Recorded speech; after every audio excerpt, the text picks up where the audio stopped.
Привет! Сегодня мы с вами поговорим о довольно неоднозначном, но при этом все равно интересном смартфоне Xiaomi Note 10. При этом его уже язык не поворачивается назвать топом за свои деньги, потому что стоит он немало, а характеристики у него, но при этом такие спорные. Его однозначно есть за что поругать, а есть за что похвалить-то. Это мы сейчас и проверим. Так что присаживайтесь поудобнее, мы начинаем. Mi Note 10 можно много за что не любить, но выглядит телефон все-таки стильно. Спереди и сзади защитное стекло Gorilla Glass 5-го поколения, рамки из алюминия. Нижняя и верхняя рамка немного срублена, за счет чего телефон спокойно можно поставить на ребро и он не упадет. Да, можно сказать, что Xiaomi практически подчистую слезала дизайн Huawei P30 Pro, особенно что касается задней крышки. Но сейчас этим вообще кого-то удивить. Китайцы постоянно что-то подсматривают друг у друга, так что к этому мы уже привыкли. У меня версия в белом цвете, но есть еще черное и зеленое исполнение. Блок из камер, конечно, выпирает, но комплектный чехол эту проблему решает. Mi Note 10 весит 208 граммов, а с чехлом так все 230 грамм, и в руке ощущается увесистым и солидным бруском, но держать его приятно. Что касается тактильных ощущений, то тут все ощущается премиально. Радует, что Xiaomi решили не отказываться от ИК-порта и 3,5 мм разъема для наушников, но вот на лоток для сим-карты их уже не хватило, он здесь только на 2 нано-сим-карты, флешку не поставить вообще. И вот это уже промах, особенно с учетом 108 мегапиксельного модуля, снимки с которого получаются почти по 20 мегабайт каждый. Оперативной памяти 6 гигабайт, но это все касается младшей версии. Есть еще версия Pro, там же 8 оперативной и 256 гигабайт встроенной памяти. Рамки у экрана нельзя назвать компактными, особенно боковые. Экран по бокам закруглен, но ощущение безрамочности не создается, все-таки рамки толстоваты. Ну и сверху поставили старую добрую капельку под фронтальную камеру. Матрица представляет собой AMOLED-экран 6,47 дюйма с разрешением 2340 на 1080 пикселей. И вот она добротная. Диапазон подсветки от 2 до 550 нит, цвета сочные и под углом искажения практически не наблюдается, но небольшие все же есть. Но вот к чему претензия точно есть, шим у экрана просто дикий. На максимальной яркости коэффициент пульсации практически в норме, но при уменьшении яркости он поднимается до 70 и далее до 130%.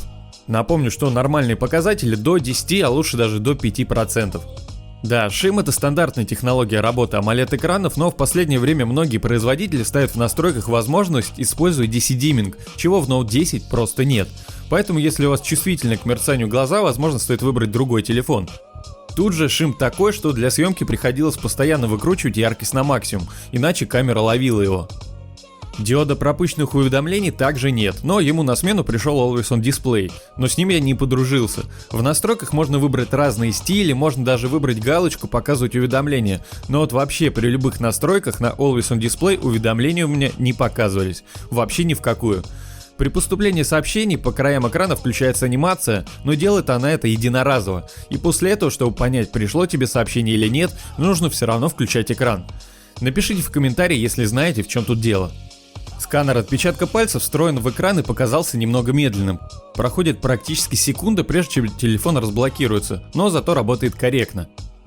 Mi Note 10 работает на базе 9-го Android, вроде как должна скоро и 10-й появиться, но зато с MIUI 11 версии. Телефон хоть и стоит как флагман, но процессор в нем отнюдь не флагманский, Snapdragon 730G, уже известный нам по недавнему Redmi K30, обзор на который недавно был на канале и, кстати, по которому у нас сейчас проходит розыгрыш. Условия, как всегда, простые. Лайк, подписка и комментарий по теме видео, ссылку оставлю в описании.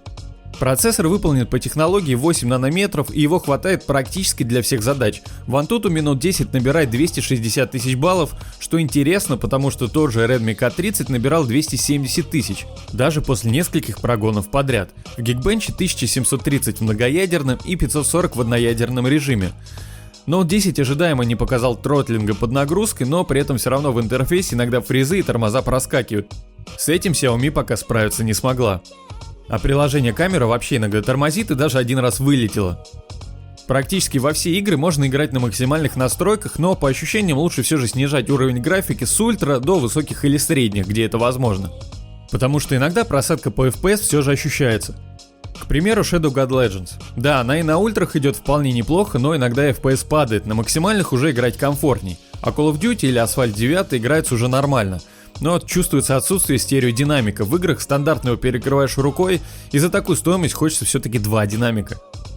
Но где реально чувствуется нехватка мощности, так это в приложении камеры, особенно если выбрать режим на 108 мегапикселей.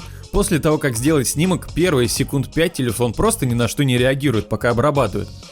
Ну а теперь по порядку. Если по железу Mi Note 10 флагманом назвать язык не поворачивается, то по камерам характеристики топовые. Это же вроде как первый серийный смартфон со 108 мегапиксельной камерой. Ну, конечно, не считая Mi Mix Alpha, который серийный пока назвать нельзя.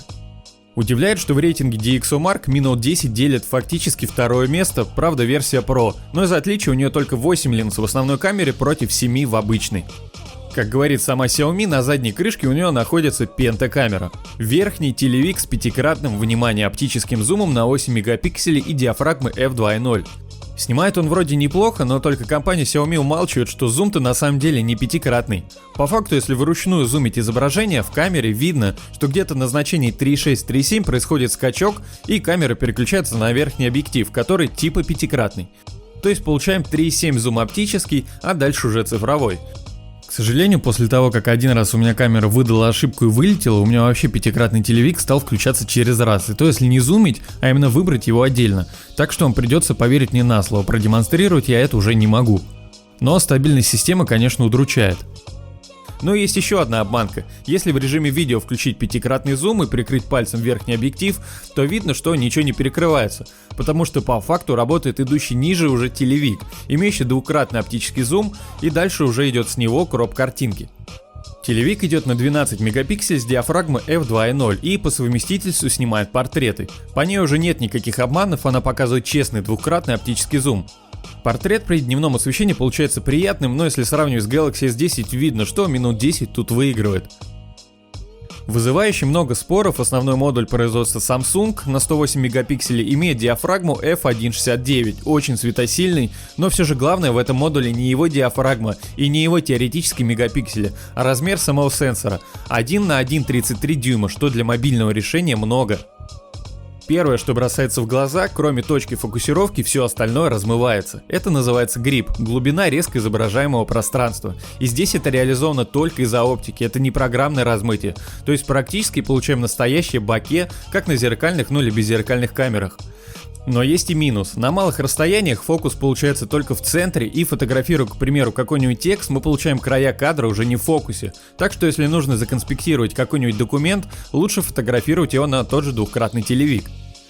Технология пиксельного биннинга тут работает как и на 64 мегапиксельных модулях. В условиях недостаточной освещенности 4 пикселя объединяются в один, и поэтому по умолчанию мы и получаем 27 мегапиксельные снимки. 108 делить на 4 равно 27. И если в обычном 27 мегапиксельном режиме мы получаем снимки весом в 10 мегабайт, то в режиме 108 мегапикселей снимки весят уже по 20 мегабайт каждый. При хорошем освещении на 108 мегапикселей мы получаем более резкую картинку при кропе и больше деталей, но, признаться честно, обычный режим на 27 мегапикселей фотографирует лучше.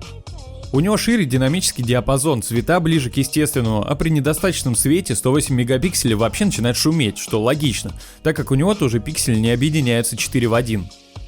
Если же мы говорим про обычные снимки на 27 мегапикселей, мы получаем опять же лучшие снимки по сравнению с Galaxy S10 по детализации. Но вот сравните снимок в вечернее время.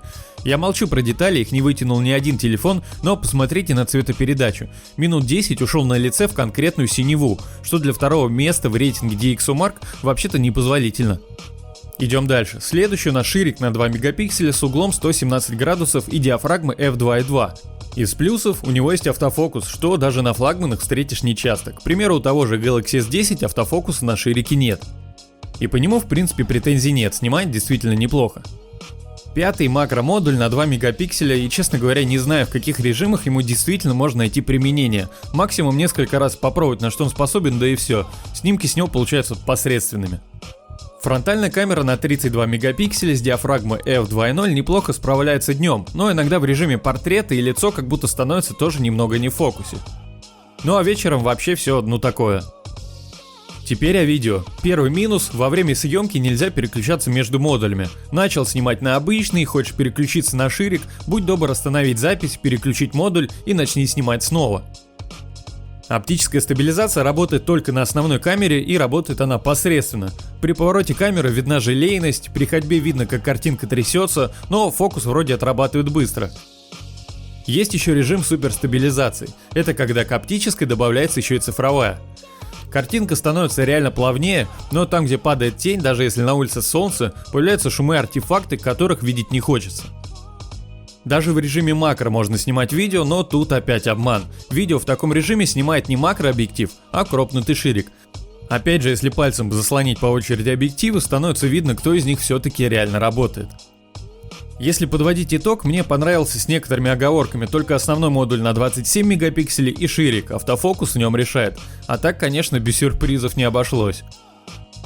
Что касается автономности, в Note 10 стоит монструозный аккумулятор на 5260 мАч, что в паре с достаточно энергоэффективным процессором 730G должен показывать хорошие результаты. Поддерживается также быстрая зарядка с помощью родного блока на 30 Вт, и она тут реально работает неплохо. Но за час до 100%, как заявлено, он у меня не заряжался. За 30 минут телефон зарядился на 44%, а полная зарядка произошла за 1 час 35 минут. Для такого большого аккумулятора это хорошие цифры. Беспроводной зарядки не завезли. Теперь по цифрам. Воспроизведение видео в YouTube с Wi-Fi на максимальной яркости за час высаживает 6% заряда, что прям хорошо. 1 час фотографии и съемки видео съедает уже 23%. Тут сказывается модуль на 108 мегапикселей. И 1 час игры в Shadow Gun Legends съедает 24%.